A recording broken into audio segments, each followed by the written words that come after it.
संस्कृत साहित्य में एक अद्भुत दिव्य शक्ति है जो थोड़े से शब्दों में बहुत कुछ कहने की प्रतिभा संस्कृत साहित्य के पास है। इसीलिए आप देखेंगे कि अनेक ऐसे शब्द मिलेंगे, ऐसी अनेक सूक्तियां मिलेंगी जो थोड़ा सा कहा गया है लेकिन उसका अर्थ बहुत ही विस्तार से है। उसी क्रम में एक पूछा गया, अग्रतः सकलम शास्त्रम, इसका क्या अर्थ है?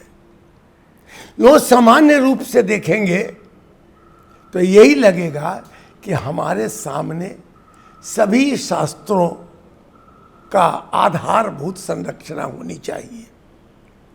पूरी पंक्ति आती है, अग्रतः सकलम शास्त्रम पृष्ठतः ससरा धनु। यह बहुत ही प्रतीकात्मक शब्दों का प्रयोग किया गया है। यूं इसका अर्थ देखेंगे, मतलब यह हुआ कि प्रत्येक व्यक्ति के जीवन में सभी शास्त्रों का आधार खड़ा होना चाहिए। सभी शास्त्रों का आदेश, सभी शास्त्रों का निर्णय उसके जीवन के सामने खड़ा होना चाहिए। अग्रता सकलम शास्त्रम, क्योंकि शास्त्र साधारण बात नहीं है। शास्त्र कोई उपन्यास नहीं है, कोई किताब नहीं है, कोई कहानी नहीं है। यह जीवन का एक बड़ा संविधान है, जैसे हमारे देश का संविधान है। कोई भी बात होती है तो हम संविधान को साक्षी मानकर काम करते हैं।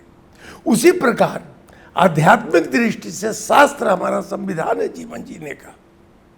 और इसीलिए कहा गया कि कोई भी काम करो, अग्रता, तुम्हारे सामने शास्त्र की मर्यादाएं, शास्त्र का आदेश तुम्हारे सामने हो, और आगे शास्त्र हो, और पीछे पृष्ठतः, पीठ पर ससर धनु, धनुष बाण भी, ससर धनुष बाण भी आपकी पीठ पर होना चाहिए।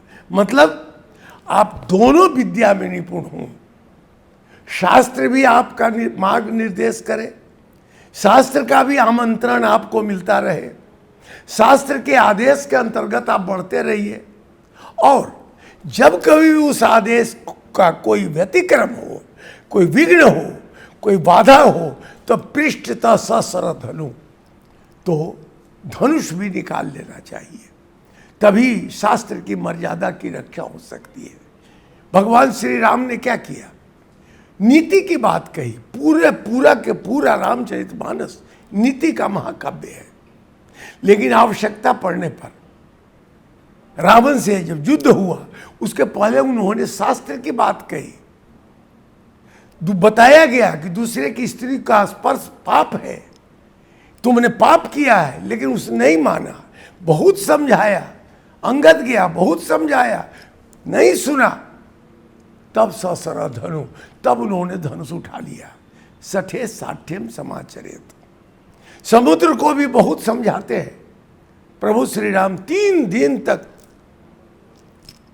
लगातार प्रार्थना की जाती, लगे बीते गए 3 दिन बीत गया। विनय न मानत जलधि सठ।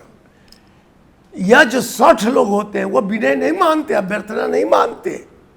उसके लिए ससरा धनु भी जीवन में आवश्यक हो जाता है।